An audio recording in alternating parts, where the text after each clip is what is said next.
Hey, what's up, lightboltjoe here. Today we are going to discuss book 60 in R.L. Stine's Goosebumps original series, Werewolf Skin. Came out October of 1997, 125 pages long. This is the fourth book that takes place on Halloween, I think. This is the second book that we have werewolves. So we had Werewolf in Fever Swamp, which was werewolves, right? And then we had, that was a cool twist, the kid next door, that was who's the werewolf. My Hairiest Adventure, My Hairiest Day, or something like that, that was technically a wolf turned into, a dog turned into a boy who turned back to a dog. So it's not technically a wolf. And then this is another werewolf story.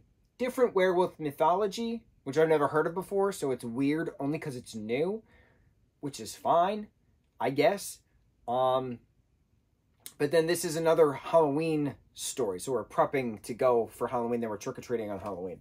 So, cover has nothing to do. Not one point is the cover in the scene. This scene is not in the book at all. The werewolf skins are always laid in the corner of an abandoned house. Nothing to do with an actual bedroom. So it's inspired by, it's fine. It was a good story. It was Who's the Werewolf story. So the main kid, I can't remember his name, Alex Hunter, there we go. He is visiting his aunt and uncle Colin and Marta at Wolf Creek. His parents had to go on some emergency business trip to France. Very suspicious. So they threw him to his aunt and uncle in Wolf Creek for 2 weeks. So he has to get enrolled in school at Wolf Creek Middle School for 2 weeks. That's it. And it conveniently is before Halloween and then after Halloween. So this girl next door, Hannah, Hannah? Is her name Hannah? Andy? No, Andy is Hannah. Yeah. Andy is Monster Blood. Love Monster Blood. So, Alex. I was going to say Matt.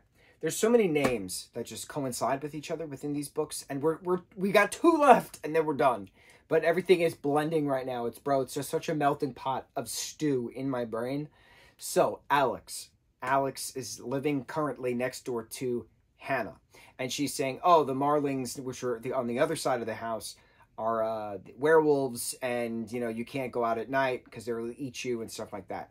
Alex's aunt and uncle, Marta and Colin, are photographers. They take pictures of night creatures, nocturnal creatures. So they work at night by exploring the woods of Wolf Creek.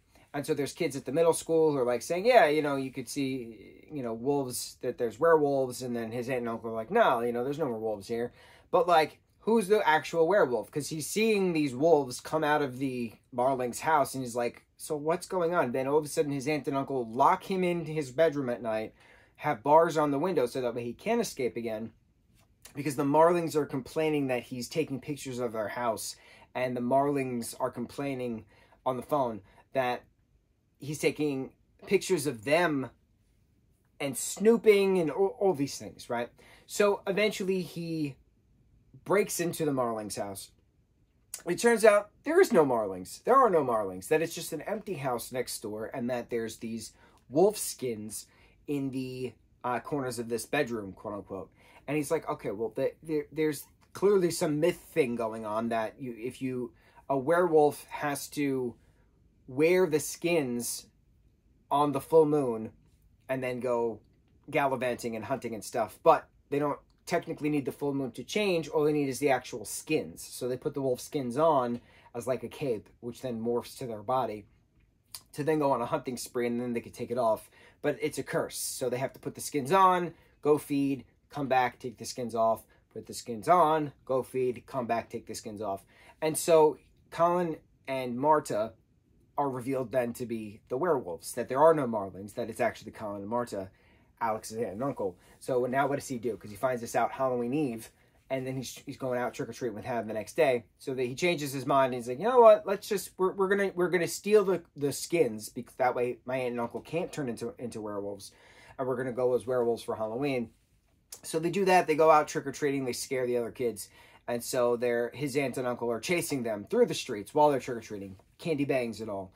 And then they're howling and screaming and crying in agony and pain at the moon. And then, like, the curse is broken because then the time cycle passes and they're not in their skins, and then Alex can take it off, but then Hannah doesn't take hers off, and then by the time he puts his back in the house, he's like, wait, there's another skin, and Hannah's like, yeah, no, I turned into a werewolf overnight, and like, this is my werewolf skin, and he's like, I don't understand, and she's like, you will, and she bites him in the thorax, and then that's the end. So it's just an odd werewolf mythology, because in the story, this science teacher is talking to them about lycanthropy, the study of werewolfism, and he's saying, yes, it was a new theory and thesis back in the England in 200 years ago. And I'm like, no, lycanthropy is 2 millennia old.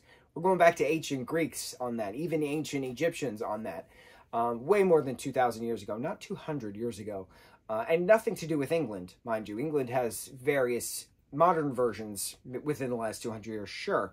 But lycanthropy did not start in England.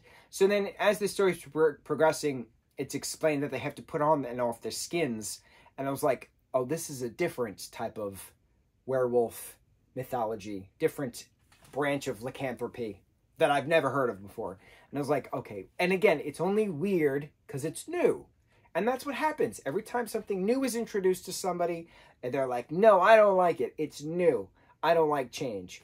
But then, you know, without change is inevitable. Adapt or die. This is why the dinosaurs died and the primates evolved. In actuality and technicality, the birds that we have today are actually evolved from dinosaurs. So in theory, yes, those that continued in the evolution aspect on both reptilian, cold-blooded, and mammal, warm-blooded, did complete that evolution cycle. Fine. So I can't actually say the dinosaurs died, the primates evolved, because technically the dinosaurs did evolve into the closest relative to a chicken as a Tyrannosaurus Rex. So adapt or die. We'll put it that way. On all forms of spectrum of animal kingdom biology, adapt or die. This is the first time I've been introduced to this type of mythology. I'm not quite sure if it'll be the last time. I've never heard of this before. I just wish the cover had something to do with the plot, because the werewolf skins are always just in the corner of a bedroom. Nothing more, nothing less. Anyway, 125 pages. Cute. Not one of my favorites. It was fine. It was spooky. It was a Who's the Werewolf? I like it. It was fine.